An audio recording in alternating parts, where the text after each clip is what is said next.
मंडळी, मी आज तुम्हाला बटाट्याची पुरी करून दाखवणार आहे। तर खूप सुंदर होते। त्याच्यासाठी मी एक वाटी रवा घेतलेला आहे। बघा, जाड रवा आहे हा जरा, म्हणून मी मिक्सर मध्ये फिरवणार आहे। तुमच्याकडे बारीक असेल तर बारीक घेऊ शकता तुम्ही। एक वाटी घेतलेला आहे मी। तर याला मिक्सर मधून फिरवते आता मी। आता हा बारीक झालेला आहे, हे बघा याप्रमाणे। आता मी भिजवून घेते ह्याला।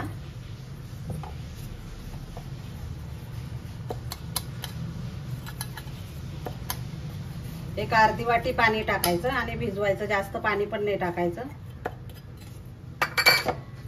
अर्धी वाटी घेते पाणी। एक वाटी घेतलेली पण अर्धच टाकणार आहे पाणी मी। हे बघा, जास्त आपल्याला पातळ करायचं नाहीये।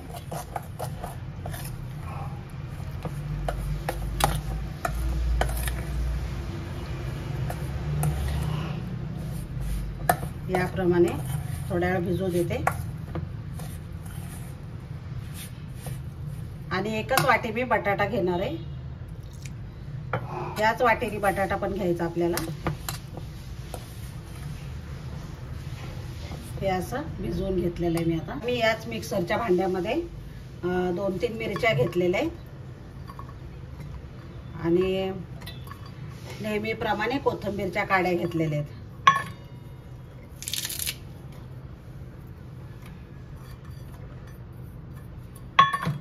तर हे आपण मिक्सर मध्ये वाटून घेऊया।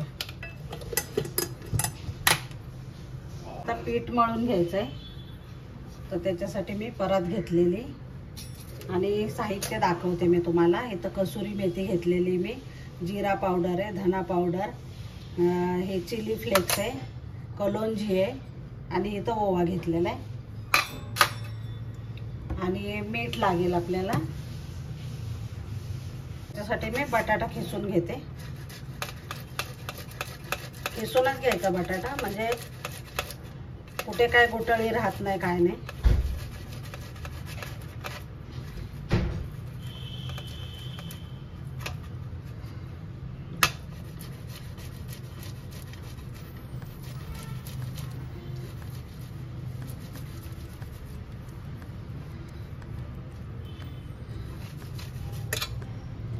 हे बघा मंडळी, रवा काढून घेतला मी आता। तर एक वाटी बटाटा घ्यायचा आहे, त्याच वाटीने।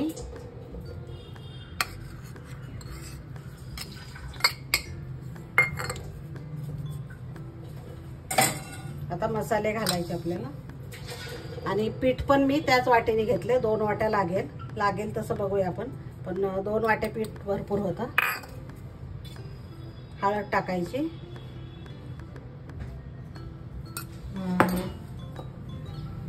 मिरची पावडर टाकायची, कसुरी मेथी, जिरा पावडर, धना पावडर, चिली फ्लेक्स, ओवा टाकायचा, थोडा हातावर क्रश करून टाकायचा ओवा, आणि कलोंजी टाकायची। काळे तीळ असतील तरी टाकले तरी चालतात। कोथिंबीर टाकायची,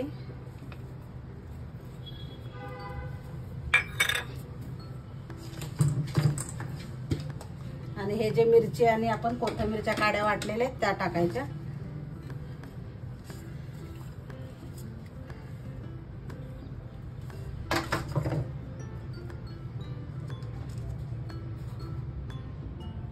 चवीप्रमाणे मीठ टाकायचं।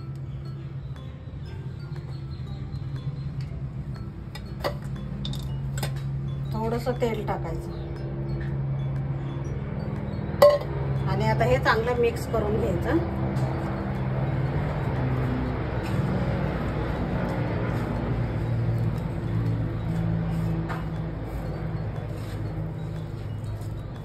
आणखीन एक वाटी लागलं तर पीठ घ्यायचंय। पाणी वरून टाकायचं नाही जास्त,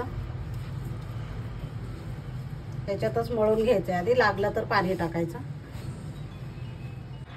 ही दुसरी वाटी थोडं थोडं करून टाकूया।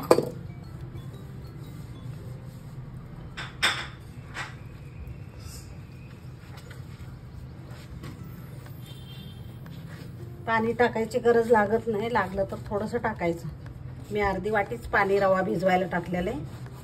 बटाटा असतो त्याच्यामुळे पाण्याची जास्त गरज लागत नाही. आता चांगलं घट्ट मळून घ्यायचं. थोडंसं तेल टाकायचं. आता मळून झालेला आहे बघा, छान असा गोळा. एकदम घट्ट मळायचं. 1 वाटी बटाटा घेतला, 1 वाटी रवा आणि 2 वाट्या गव्हाचं पीठ. रवा तुमच्या ह्याच्यावर आहे. माझा जाड रवा होता म्हणून पीठ कमी लागलं. बारीक रवा असेल तर कमी जास्त होऊ शकतं पीठ. आणि पाणी पण बघा एवढंच, 1 वाटीला थोडंसं कमीच आहे आणखीन पाणी. 1 वाटी पण नाही लागत ते रवा भिजवायला. आणि ते या पद्धतीने मळून घ्यायचं. आता एक 5 मिनटं, वेळ असेल तर 10 मिनटं 15 मिनटं तुम्ही भिजू द्या. आणि वेळ नसेल तर 5 मिनटामध्ये करू शकता लगेच. आता एक गोळा घ्यायचा याच्यातला. थोडंसं तेल किंवा पीठ लावा तुम्ही. मी थोडंसं पीठ लावते, तुम्ही तेल पण लावू शकता. चिटकत नाहीये खाली, पण थोडंसं अगदी लावायचं. आणि जाडच ठेवायची पुरी, जास्त पातळ नाही करायची.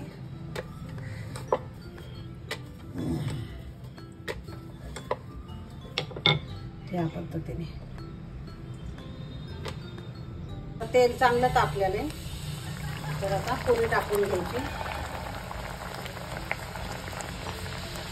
पूर्ण टम्म फुगते बघा पुरी. एक ना एक पुरी फुगते का मस्त.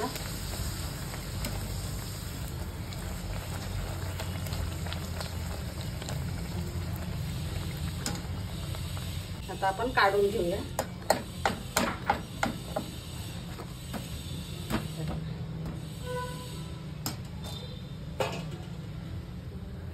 दुसरी पण टाकून घेते.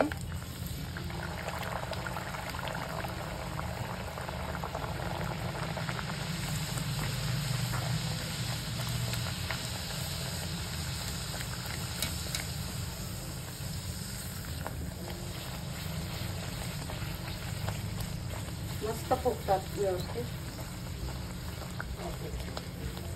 आणि बटाटा घातल्यामुळे सॉफ्ट पण होतात. 2 दिवस ठेवले तरी खराब होत नाही. प्रवासामध्ये घेऊन जा.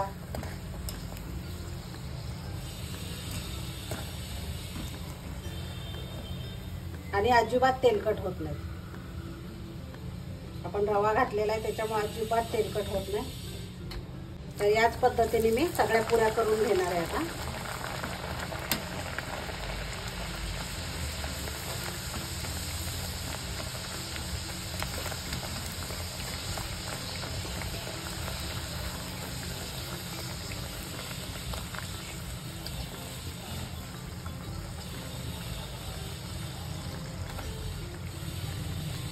एकदम सॉफ्ट आणि खुसखुशीत, जशी आपल्याला पुरी मस्त एकदम 2 दिवस अशाच राहतात छान, अजिबात खराब होत नाहीत.